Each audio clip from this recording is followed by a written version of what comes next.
Hey guys, this is Black Bolt. Hope everyone is doing well. I wasn't planning on recording today. It is Super Bowl Sunday, and as you can see, well, it's not down to -6 already, but I think the temperature in my garage was around 0, and it's quickly dropping. I have 124 miles range. That's from charge to full, having used 0.6 kilowatt hours of electricity to precondition the car. And so basically what we're going to talk about today is my plan to pay off both of our cars within this calendar year. But my phone, the reason I'm doing this video is my phone says that the outside temperature right now is -20. So I want to see if we actually get to -20 on there, if that's really accurate. But it's crazy cold here in Minnesota. If you guys remember, a few years ago, the Twin Cities hosted the Super Bowl in Minneapolis at the US Bank Stadium, and it was the coldest Super Bowl in history, and I don't think they're going to be letting us host another one if these are the kind of temperatures that we get in the first week of February. The low wasn't supposed to get as low as -20 overnight, so this is just fascinating. It's like an experiment. You got to be tough to live in Minnesota. So what I am going to do in order to help my windows not fog up is I hit the max, which defrosts the front windshield, and then I use the up and down buttons to control it. That way the car is going to be persistently defrosting the windows, but I don't have to worry about getting cold or having to regulate it manually, because at these temperatures, if I press the automatic, the windows will fog up no matter what. So yeah, interesting. Love it here in Minnesota, but obviously with days like this, I am looking forward to the day when my family is ready to move down to Dallas-Fort Worth. And now for an update for our 2021 financial goals. As you guys know, we've already paid off over $97,000 in debt, so all we have left now are two vehicles, 2018 Chevy Traverse and 2017 Chevy Bolt EV, and those two cars had a total loan balance of $39,750. The Chevy Bolt EV was $16,750 to begin January, and the Chevy Traverse Premier had a balance of $23,000 to begin January. So in January for the Traverse, we had our $550 payment, which is our regular payment, and then we made an additional $2.47 payment, and the interest we were charged for the month was $52.47. So our balance went down to $22,500 from $23,000. Our long-term plan is to keep the Traverse for at least 10 years, and we plan on selling the Bolt at some point before we move when it has around 200,000 miles. And the Traverse has a lower interest rate and a bigger balance, 2.69%, so we're going to focus on it after we get done paying off the Bolt.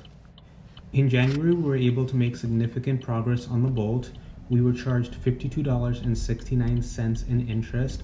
On January 4th, we made a $2,000 payment. That was our stimulus. And then on the 15th, when our regular payment was due, we made a $400 payment, which is automatic, and then an additional $652.69, bringing it to $3,000. And then on the 19th, we made a $250 payment, and on the 28th, a $500 payment.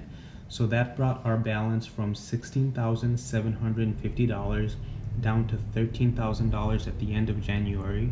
Our original goal was to pay off the Bolt by the end of July of this year, which would be the 2-year purchase anniversary, but we're thinking we might be able to get it done before the end of April.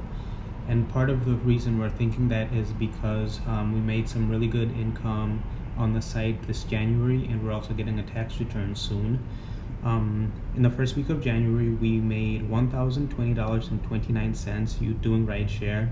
Second week of January, we made $670.24. Third week, we made $651.87. And the fourth week of January, we made $970.70. That's a total of $3,313.10 outside of our W-2 income. So guys, if you're looking to make extra income, figure out a plan, work your plan, and have some faith that you'll be able to reach your goals. And if you are interested in doing rideshare, I have some links to the services that I use below, which are Uber, DoorDash, and Lyft. And if you use my referral link, I'll get a small bonus, but you'll get a much bigger bonus.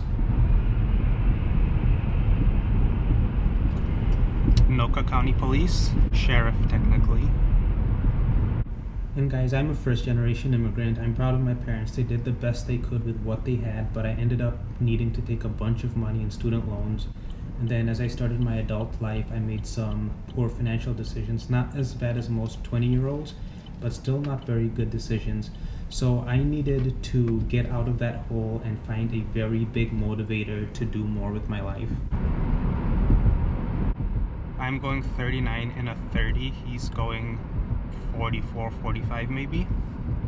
Now he's going over 50 in a 40.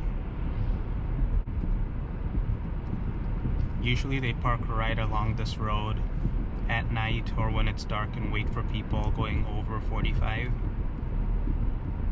They get a good number of tickets in this area. So anyway, I've got 3 amazing daughters and a 4th baby on the way. And my big why for why I work so hard for my wife and kids is I want my children to graduate from college with 0 debt so that they can start their adult lives on the right foot. And my plan to do that is to get these 2 vehicles paid off and then eventually to pay off our mortgage and then build wealth. And the way that we're using the Chevy Bolt to do that, between doing rideshare and our other business and whatever we have to do at our jobs, the Chevy Bolt, once we've paid this one off, it'll probably be able to raise enough money for us to upgrade to the 2022 in a few years, and then we'll just keep on using the cars and running them down as much as we can and doing whatever it takes to set our family up for the future. And since you've made it this far, you definitely want to go all the way to the end to get the efficiency and the ultra cold temperatures. This is Andover High School to our left. And a note on efficiency, if you look at the center console where the speedometer is, my tires are actually underinflated. They're supposed to be at 38 psi when the car is cold, and in these temperatures the psi has dropped significantly. Driven 13.2 miles, so that gives us a combined 121 miles of range, so we've already lost range because of the weather. And 6.3 miles per kilowatt hour going 13 miles. That's better than I thought it would be. I thought it was going to be right at 2 miles per kilowatt hour or under, and it's actually just over 2 miles per kilowatt hour. Temperature is still hovering, according to the card, around 15 degrees. And of course it's going to get warmer as the day goes on, but I doubt it's going to get to 0. Hey guys, I am back home and started the day with 124 miles. It says that there are 29 miles of range remaining. And today drove 77.6 miles, so that would give us a range of 106 miles. But if we look at the data here, we used 77.6 miles and drove we drove 77.6 miles and used 36.4 kilowatt hours of electricity. The heat is still running, that's why that number is changing, but that gives us 2.12 miles per kilowatt hour, which extrapolates out to 117 miles. So this should be closer to 40 miles remaining, and generally speaking I trust what this says. So when it says 29 miles, there are going to be at least 29 miles of range left in the vehicle. But at the end of the day, what matters is how you're doing based on your battery capacity. So I'm saying that there are 40 miles of range left based on having 55 kilowatt hours of usable capacity. 95% capacity is approximately 54 to 55 kilowatt hours, but this is much better than I expected it to be. I thought it would drop below 2 miles per kilowatt hour, but Chevy Bolts are really efficient vehicles, and as you can see, the temperature also did improve. We went from negative 15-ish to balmy negative 8 degrees approaching noon in the Twin Cities. And as always guys, if you like the content, please join the community by subscribing, and then also give it a thumbs up so the algorithm knows to share our content with other people who are interested in electric vehicles. Have a great week.